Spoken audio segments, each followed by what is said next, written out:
We're talking how to fix the New York Giants with special guest Coach Gene Clemons of Giants Country and of The Athletic. That's coming up next on today's LockedOn Giants podcast, brought to you in part by our friends at McDonald's, serving communities since 1965. I'm loving it. You are Locked On Giants, your daily New York Giants podcast. Part of the Locked On Podcast Network, your team every day.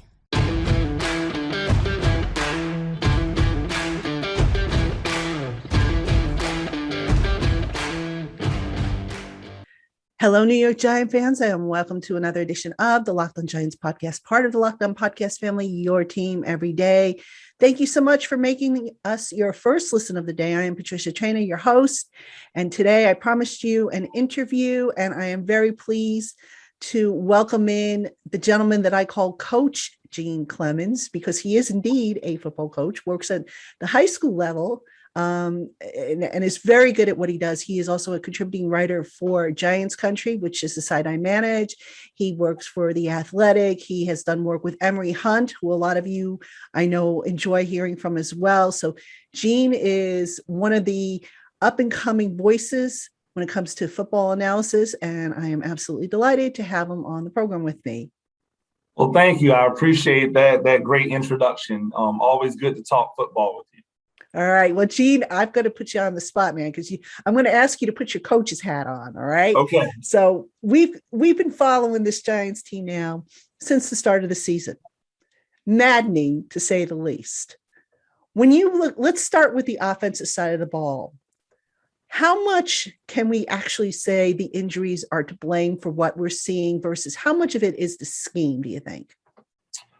Well, so I tend to be in the minority on this one, because I think it's pretty hard to blame a scheme that you get to praise people within it when they're doing good things. Like we conveniently praised Daniel Jones for a few weeks because of his improved play. Well, that didn't just all of a sudden magically happen.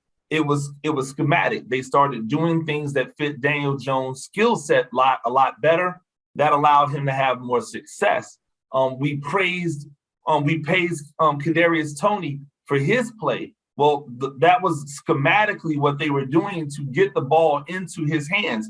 We talked about Darius Slayton earlier in the year, and what I'm sorry, not Darius Slayton. We were talking about Shepard earlier in the year, and the first 2 weeks he had really great output at the receiver position. Well, that was because of the scheme. So it's difficult for me to say, well, there's a scheme issue when at various times we've praised the people who are operating within that scheme. I think that the continuity for me has been the biggest thing that's been the issue with the Giants. You can't have a consistent offense when every week you're plugging in different elements to that offense, whether that's on the offensive line, whether that's in the backfield, whether that's at the receiver position. I mean, if you just think about how much different the receiving core has looked on a week-to-week basis this year, I don't think they ran out the same receivers as starters for back-to-back weeks outside of the first week of the season. And so when you have that much turnover, when you have that much upheaval, especially on the offensive line, but even when you're talking about the receivers that the quarterback's comfortable with working with, it's going to make a difference in your production. And that all came to a head last Sunday when we just saw the most disjointed offense that we've probably seen all season. But they were down a lot of elements that we think make this offense what it should be when we see it all clicking. So let's talk offensive line. Now, Andrew Thomas has been playing lights out. I think we can all agree that. And then as a result of that, they've been able to roll coverage over to the right side to help out Nate Solder and minimize that. Because you're right. We were at one point praising how good the offensive line looked in pass protection. So since Andrew Thomas's injuries have sort of, crept up a little bit, now they're going to start Matt Parrott at left tackle. They're going to leave Solder at right tackle. What's the answer here to help this offensive line? Do they maybe go more 12 personnel? Do they do more max protect? I mean, what do you think they should do to help and make sure that this line gets settled and into a groove? Well, I think schematically, one of the things that you saw them doing a lot, and it was really good for a left tackle like Thomas, who has been known as a run first type of tackle. I think when you look at all of the play action that they've done, making sure that a lot of the pass plays came off of that fake to the running back and allowing that 1-2 read from Jones instead of having him scan the field and go through all of his progressions. I think that's what they have to continue to try to do. I think you need chipping from tight ends. I think you need chipping from backs. Don't just try to release 4 and 5 receivers into a route.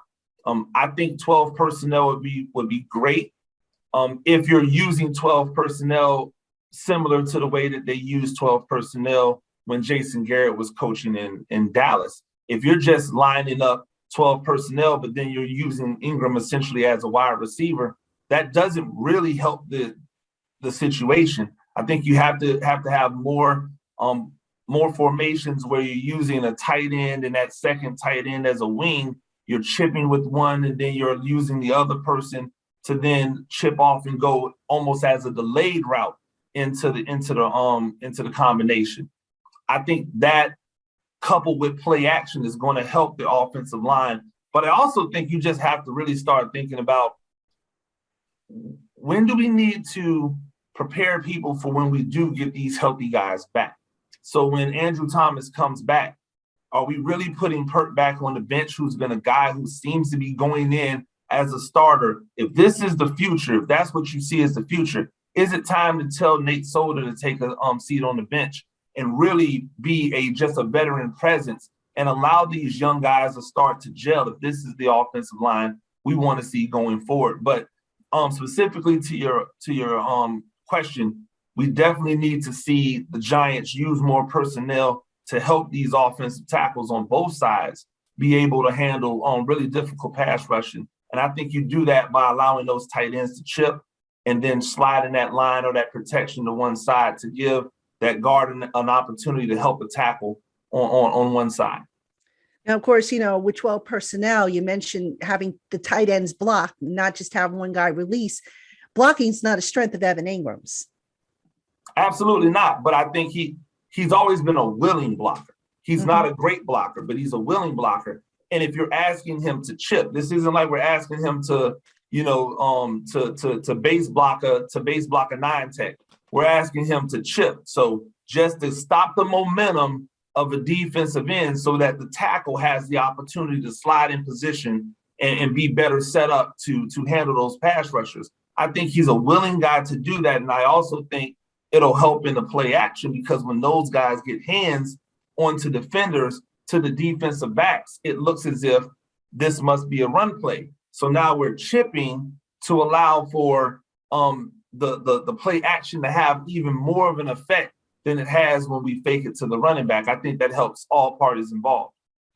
Now, one thing that Coach Judge said yesterday that struck me as interesting, excuse me, he was talking about the different types of runs for Saquon versus Devonta Booker. Based on what you've seen, Gene, and you've been following this team, all season, how different are the runs that they call for Booker versus Saquon? Do they call more, zone plays for Saquon versus Booker, more gap? I mean, what do you see as the biggest differences? Absolutely. I think they definitely call more zone running for Saquon because they believe in his ability to diagnose the defense in front of him, find a hole, and then burst through it. He's definitely more of a natural zone back. But I also think that's probably to their detriment, because now you're essentially running two different styles of offense, which is going to mean that your offense can't get this continuity that we were talking about they're missing at the beginning of our conversation. I don't think Booker is a bad zone back. I think that he can do it. I also think that by running zone, you then open back up the opportunity for your zone read, which is what they had a lot of success with. And it also opens up the opportunities for boots and RPOs off of that zone. So if it's me, I'm allowing Booker, I assigned Booker to be a back that complements what Saquon does, because we didn't know if we were going to have Saquon at the beginning of the year. So I need Booker to do what it is that we do in our offense. And right now, that should be based off being more of a zone scheme, gap scheme, not necessarily a man scheme type of team. Now, excuse me, the Giants, of course, have the Panthers. I know you've been studying the Panthers for your films write-up. They also have a pretty tough schedule coming up, given the injuries they have at receiver, that's got to throw them on their ear because, at the beginning of the year, they had so many receivers. They had basically a receiver of every flavor available, if you will, and they don't have that now. So when you don't have a healthy Golladay, when you don't have a healthy Tony, that's a big loss, I would say. How do you compensate for those two guys not being in the lineup? I don't think that there's a way to compensate for not having a healthy Golladay. But in truth, Tony essentially came in and started doing what Shepard was doing early in the year. And so now you're putting Shepard back into that position. He should be able to do many of the same things that Tony does. The difference is that Tony is just a lot more shifty than Shepard is, but Shepard's pretty shifty in his own right. And I think he probably has a little bit more long speed than Tony does. Golladay is difficult. It's harder to replace him because he's really good physical wide receiver, and they don't have a lot of physical wide receivers, which is why I said running 12 personnel when you're using Ingram in that role really doesn't help your 12 personnel be able to better stand up against the pass rush. So for me, I believe they need to really focus on using that 12 personnel in play action and getting both of their tight ends involved in the passing game, not just Evan Ingram, but really trying to get Kyle Rudolph involved in the passing game as well, which I don't actually think they've done a great job of this year. I know we had spoken earlier about his ineffectiveness in the offense, and when I went back and looked at it, he just doesn't have a lot of targets. They're not putting the ball in his hands. They're not using him in a way that's comparable to his skill set. And so I think if they do that, they can have a lot more success and maybe make up a little bit for not having a Golladay out there. Okay, so let's elaborate on that point because you're absolutely right. They haven't used Kyle Rudolph a lot. They haven't used him in the red zone. I think he has 2 red zone targets, and he's obviously not caught either one of those. So what do you think they need to do in order to get the most out of what Rudolph is right now at this point in his career? Well, I think it's interesting because I go back to they have the perfect offensive coordinator to be able to use a Kyle Rudolph. And so I think that you have to use him as an intermediate to short route type of receiver in the passing game. When you come off of that play action, you've got a guy that should be clearing, and then he should be working underneath. I think there's an opportunity for him to come off of play action on boots. To be able to be used whenever you want to do any type of sprint out. Using him, they've used him a lot when they've run split zone. And off of the split zone is a natural opportunity for a leak out type of play action play where you go and you give that zone look and you pull it and they think you're about to run it. But when they come up on you, you drop it off to that tight end that slipped out of the backfield from behind the line of scrimmage. I think a lot of those ways they can use him and use Ingram to be more of a deep intermediate guy and use Kyle Rudolph underneath at this point in his career being still a sure-handed receiver, but not really having the same level of explosiveness that he had back when he was with the Vikings before the injuries kind of started to bring him back to life. Yeah, definitely. So, overall, Gene, given the state of this offense, can it be fixed, do you think, going forward, given what they have and the injuries and the constant, revolving door at offensive line? You know me, I'm not really one to give like a full assessment of a season within the small sample size that we have. It's a 17-game season. But I think it's going to be really hard for the Giants to get the offense really clicking on all cylinders if week to week they have to keep on making these changes. Even when Saquon's ready to play again, now you've got to ingratiate him back into the offense again. You're going to change up what you're doing with him different than what you're doing with Booker. Now you're going to put him back on a pitch count again. Now we got to see if the ankle's going to hold up. Meanwhile, you're trying to get Golladay in. We've already seen Golladay needs to be he needs to be targeted. If he's not targeted, there's probably going to be some chemistry issues. And so when you're trying to get all of those guys back in with the quarterback who's still trying to figure out how to be the guy that everybody wants him to be, it's difficult. I'd love to see this offense at full strength for 4 to 5 weeks straight. I would love to see what it would look like, because then I think we can make a better assessment on what needs to be done going forward in order to improve the team. But right now, it's just so hard to say what needs to be done, because there's so many questions out there. And with all of those questions, it's really hard to say. Hey, Giant fans, get all the latest news, odds, info, and sign-up bonuses for all your sporting needs by heading over to Bet Online on your laptop or mobile device.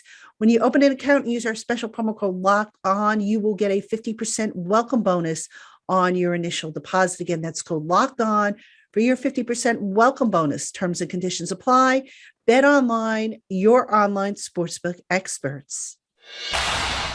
Now, Gene, let's talk about the defense, because this one's a head scratcher for me.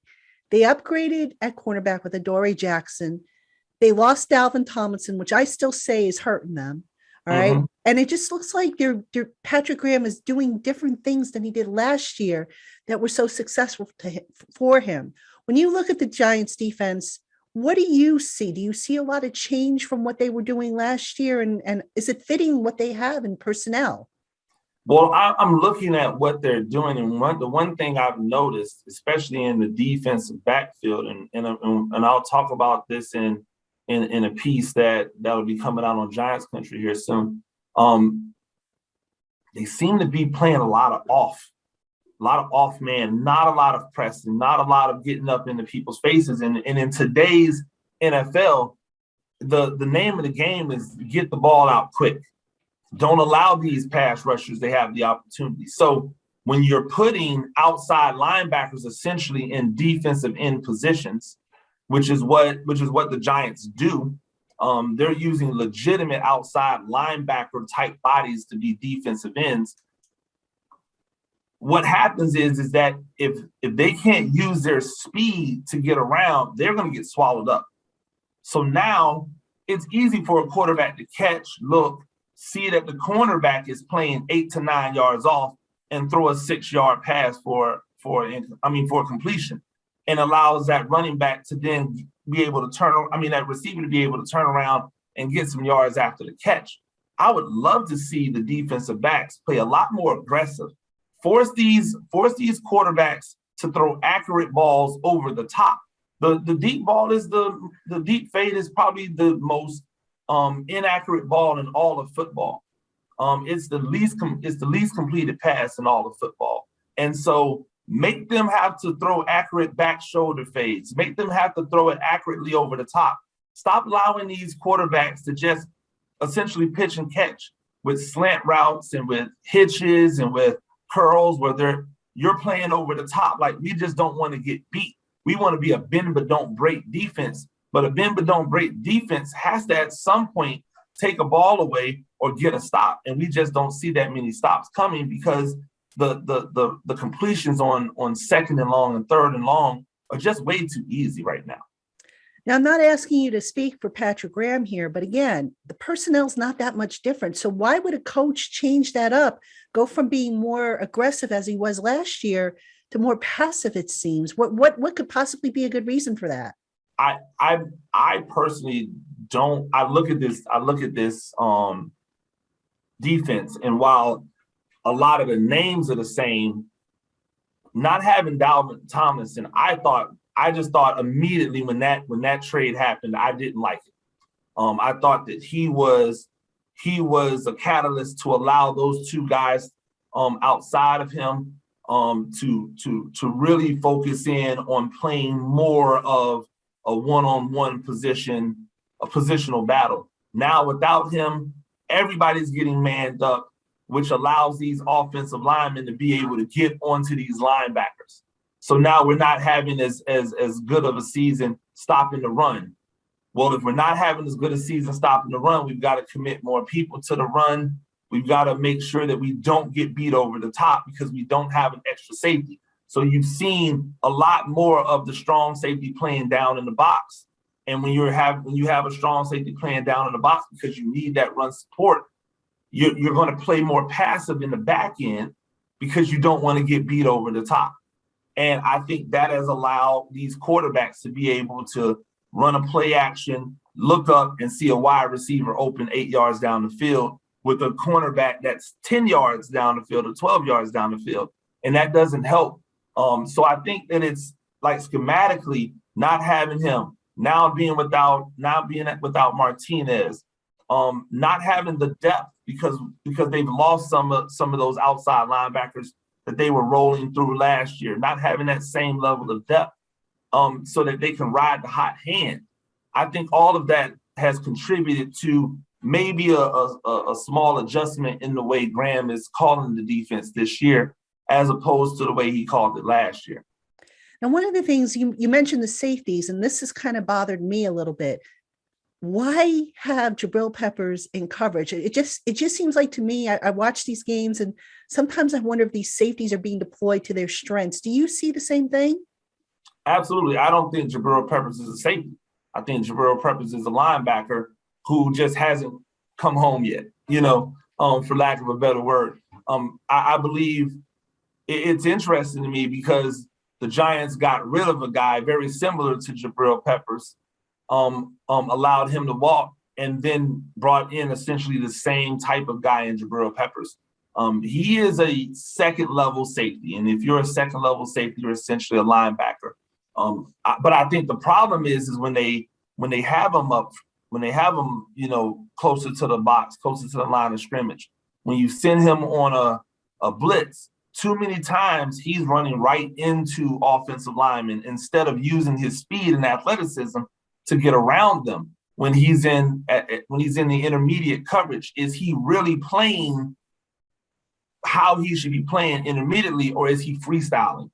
I think a lot of times it's him freestyling, see ball, get ball, and sometimes when you're seeing the ball, get ball, you're putting yourself in a really bad position. Troy Polamalu was a Hall of Fame safety who was out of position 50% of the time.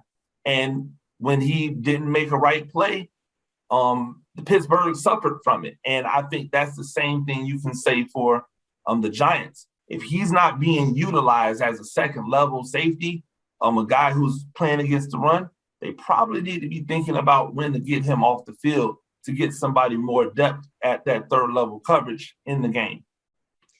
Now we'll talk about coaching in just a bit, because that's the big picture and the bow, if you will, on this package. But I want to ask you about the cornerback play, because James Bradberry not having a good season. Now, I don't know if that's because they have him playing so far off and that's just not a strength of his.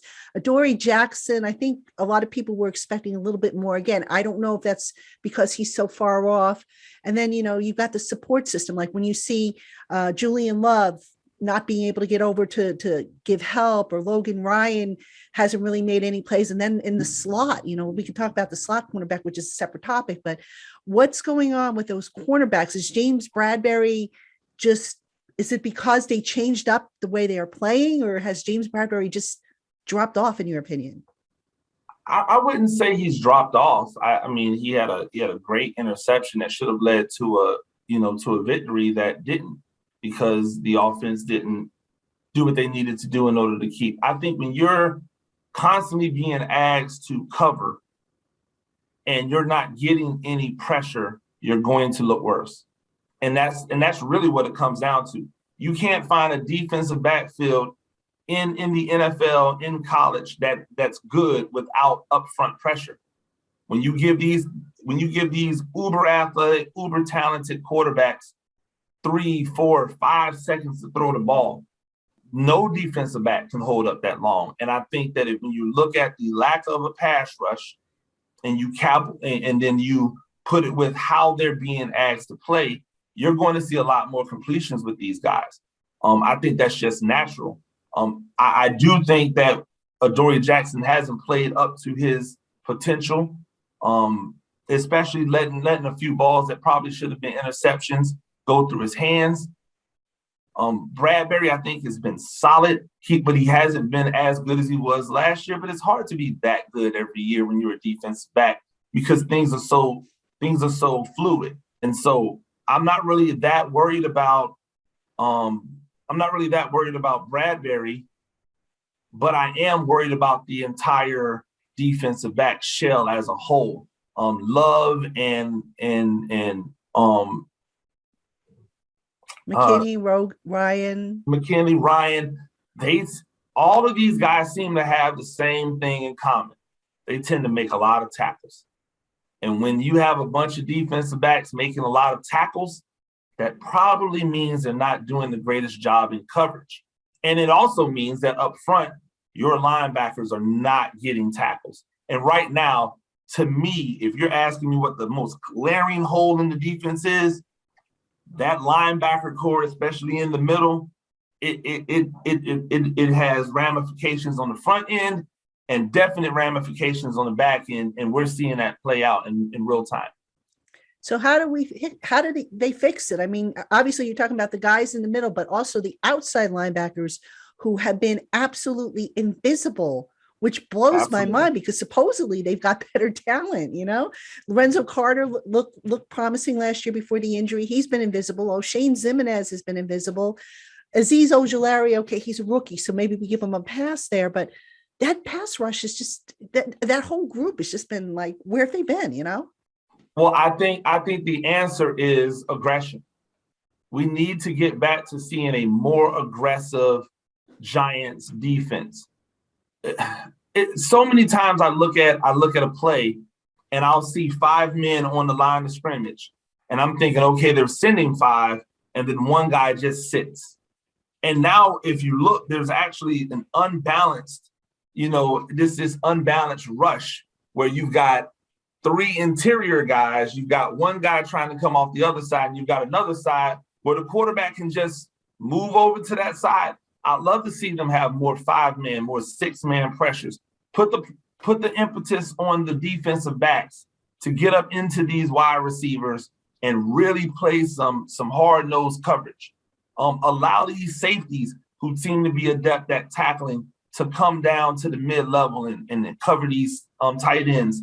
Not let guys get just free releases off the ball. Really make it difficult for them to be able to get into their routes and to stay on rhythm, because that's the biggest thing with quarterbacks and receivers is rhythm. So if you can throw the rhythm off, you're going to have a chance for both sides to be able to have success.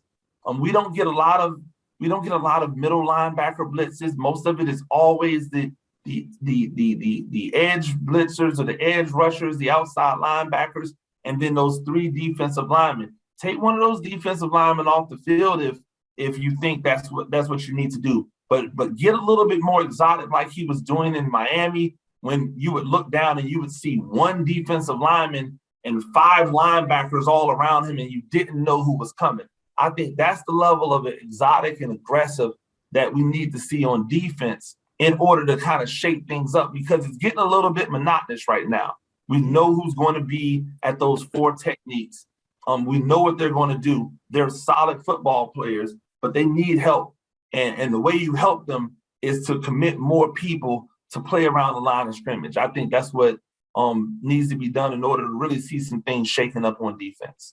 Definitely. And, coming up with the Carolina Panthers, they've already said they're going to run the ball, and the run defense has been bad. Let's call it for what it is. I mean, at this point, do they have the personnel to stop this run defense? Is it just a tweak? I mean, you mentioned Dalvin Tomlinson, and I still keep beating that drum, but, at what point, what do you do to stop this run if you're this Giants team? I think that they have to be realistic, number one. There's a reason why Blake Martinez starts. It's because he's the starter. So your backup's not going to be him, or else he would be a starter. But I think the key to getting better results lies in the same formula. We have to be more aggressive.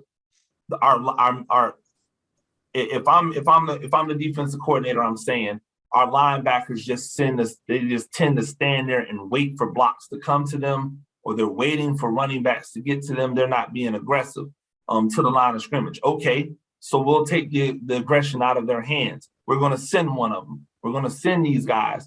We're going to make sure that we're flooding every running lane so that running back has to go east and west. And if you're going east and west against New York, that's not a recipe for success. Where New York is getting gashed is when those holes open up and those backs are able to stick a foot in the ground and get north and south immediately. And when they're able to do that, that's when the Giants' run defense is at its worst. But if they can get those guys to go more east and west, then they can have more success chasing it down, because they do have uber athletic people at the second level and at the third level to come down and make tackles. All right, Giant fans, this episode of the LockedOn Giants podcast is brought to you in part by McDonald's, proudly serving communities since 1965. McDonald's has always been a place to get tasty and affordable food, and a place where friends, family, community members can meet up to discuss a ball game, talk business, just hang out. For me, McDonald's was always a special treat whenever I would get good grades when I was in school. When I was a young girl, my mom would always take me to McDonald's, get a Happy Meal, and just enjoy the French fries, which were one of my favorite things. And then, of course, later on when they introduced the Chicken McNuggets, love those Chicken McNuggets. So anyway, head on over to your local McDonald's next time you're feeling a little peckish. McDonald's, I'm loving it. Hey, Giant fans, Built Bar is a healthy, low-carb, low-sugar, and high-protein treat that will satisfy your sweet tooth. Choose from 9 amazing flavors, plus the occasional limited-time offering, available in nut and nut-free varieties. Visit BuiltBar.com and get 15% off your first order with the promo code LOCKED15. That's LOCKED15 for 15% off your first order at BuiltBar.com. All right, now, Gene, let's talk big picture from a coaching perspective. You are, of course, a football coach, and a very good one based on all the work you've done and the success you've had. So I want to ask you from a head coaching perspective, the job Joe Judge has done now, a lot of people have complained about him being too conservative, not consistent, any number of complaints. When you look at where Joe Judge is at this point in his career as a head coach, what's your takeaways? Where can he get better? I think it's difficult because it's hard to be something you're not. I think that he is a guy who looks at, we want to be fundamentally sound. We want to play the game the quote unquote right way. And a lot of times that ends up being monotonous and ends up being boring. And I think that that people equate that when you're losing as being antiquated. When you're winning, they just say that you're a disciplined football team. The Tennessee Titans, there's nothing fancy about what they do. That's as old school as it comes, but they're winning with it. And so there's no issue. I think for Judge, he has to be who he is, because at the end of the day, unless you've done some real legitimate investing in making changes, or you empower other people to do the things that you yourself are not capable of doing, it's going to be hard for him to change. But I think he has to be willing to open up the playbook on both sides of the ball. Take more risks, take more chances. If passing is the way in which we get this thing done right now, then Daniel Jones passed the ball 50 times. If running the ball is the way we get this thing done, then we don't need to see these little cutesy screen passes to guys for 4 yards. We need to see the 4 yards, 5 yards in the cloud of dust, and just keep pounding it down people's throats until we get to the end zone. Defensively, we have to be more aggressive. We cannot sit back and be a bend but don't break defense. That's not working. So if being a bend but don't break defense isn't working, then we've got to bring the fight to them. We can't just keep catching. At some point, we've got to be the ones delivering the blows and making it a much more of a rugby scrum than we're doing right now. A lot of the plays are really easy to diagram on video, on film, because they're being run perfectly. Like, defenders are just lining up in the perfect area to be blocked. So like bringing more dynamic, allowing the defensive coordinator to take the governor off and say, you know what, send it at them. You know, be more like you were when you were in Green Bay and you were blitzing, 70% of the time. Be more like you were in Miami when you were sending safeties and linebackers from everywhere. This conservative nature that is just me by who I am, I can get rid of that by stepping back and saying, okay, I'm empowering you guys to be more. And then I think you just have to start flipping the math. If there are guys that you just think, oh, well, this guy is one of my guys, but he's not producing at the level that you want him to produce at. It's time to move on for that guy. It's time to see what we have in some of these other players, give them an opportunity and tell them, look, this is your opportunity. We're winning. We're losing with the guys that are in there. We can lose with some other guys. So it's not as if you're giving up something. I don't like the idea of tanking a season, especially a 17-game season this early into the season. But I think that adding new blood, adding new life to the equation is never a bad thing. No, it definitely isn't. And I want to follow up on your point about Judge needs to be who he is. I know you can't speak for him, but he's only been at this as a head coach now. This is his second season. Does he know who he is? Is it too soon for him to say, okay, this is who I am? Or is he maybe carrying over some of what he learned from Belichick and from Saban, which I suspect is at play here? Because, just look at how he got this team ready for the start of the season, which I think we could probably agree that was a problem with how he prepared them. But is that maybe playing in here where Judge is still got that Belichick and Saban blood going through his head, if you will, and that, he's still trying to find himself? Well, I mean, you could say that, but the genius of Belichick and Saban is adjusting to the personnel that they have. So, like when you look at Nick Saban's offense, when you look at Nick Saban's defense, they don't resemble those teams that won back when he was first at Alabama. They don't resemble the team that won when he was at LSU. These teams now have wide receivers all over the place. They're wide open, 4 wides, throwing the ball down the field.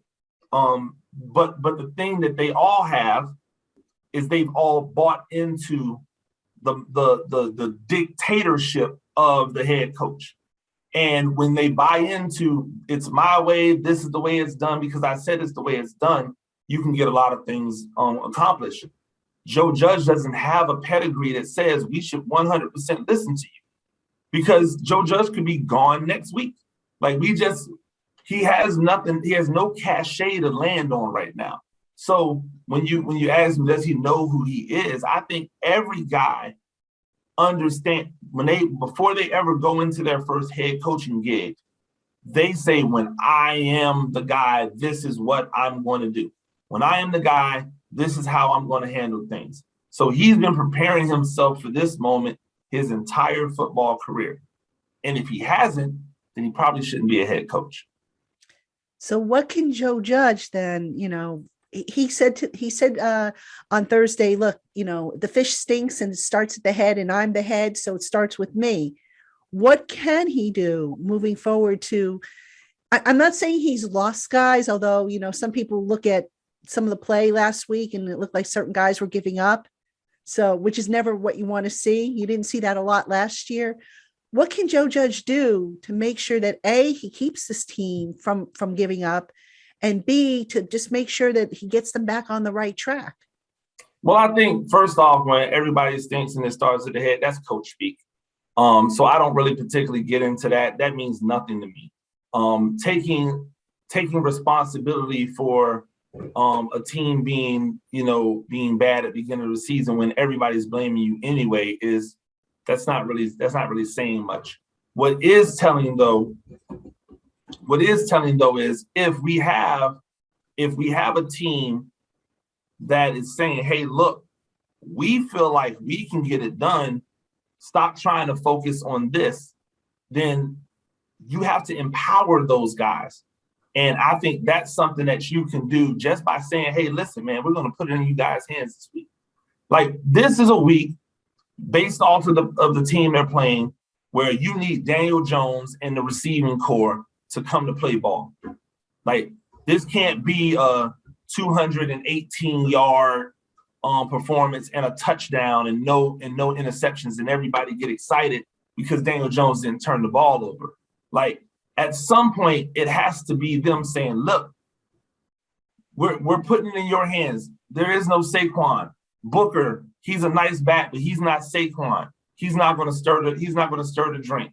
So we need you guys at receiver, where we have all of this talent, we have all of this speed, we have all of these playmakers, 2 playmaking tight ends, 3 and 4 different receivers, depending upon who's out there, who can all stretch the field, catch the ball underneath, take it deep. We need you guys to step up this week. We need Daniel Jones to be Devontae Jones that he's been when he's been tucking that ball and running around. Like, we need those guys to really be playmakers and not just look to be facilitators or look to be chain movers. We need guys who are looking to put the ball in the end zone offensively. And then defensively, he's just got to tell his guys, hey, look, be aggressive. If you're going to make a mistake, you know what I'm saying? Make a mistake full speed. But we need to see guys flying around with that energy, with that spark. Lorenzo Carter, you need to be that Hellcat, whether it's in the run game or in the pass game, where when you make a play, the rest of the defense feeds off of it. And right now, I just see guys make a play and then people walk back to the huddle. And that's not going to inspire anybody to overcome this because you can't just find talent on the street. So you have to get it done with the guys who are here, and you're getting a Panthers team that is probably as desperate as you are for a win. So they've got their issues. You have your issues. Now let's see who can mitigate mistakes and get the job done on Sunday. Gene, I'm telling you, listening to you talk, I'm fired up. I mean, I hope the Giants are going to be as fired up as I am right now, listening to, your feedback and everything like that. So this was great stuff. Really appreciate the time, your expertise, folks. Now you see why I love him so much over on Giants Country. He's got some pieces coming out you'll want to check out. All right, Giant fans, that'll do it for this week's shows and for today's show. And again, I will put in the show notes a link to Gene's profile over on Giants Country, as well as a link to his author profile on The Athletic, where you can check him out. And I believe, Gene, you still have a YouTube channel. Is that right? Absolutely. Coach Gene Clemons. You can follow me on my Talk Spicy podcast every morning, sometime around 7:00. Or you can go and listen to it on Spotify if you're in the car. Patricia, I appreciate you having me on as always. Not a problem. And I'll put all that stuff, that information in the show notes if you want to check them out. And I highly recommend it. You do the coach, I think it's the Coaches and Joes or something like that. X and O's and Joes. X and O's and Joes, which is really cool. We break down plays and, we try to get some stuff out there, and then want to do a little more Giant specific stuff. So we'll have some stuff coming down the pike as well. All right. Sounds exciting. I can't wait. All right, folks, that'll do it for us. We will see you next week. Hopefully, fingers crossed, we will be talking about a win. The Giants need this one. It's certainly winnable, but we'll see. So, all right, everybody, have a great weekend, and we'll catch you on Monday.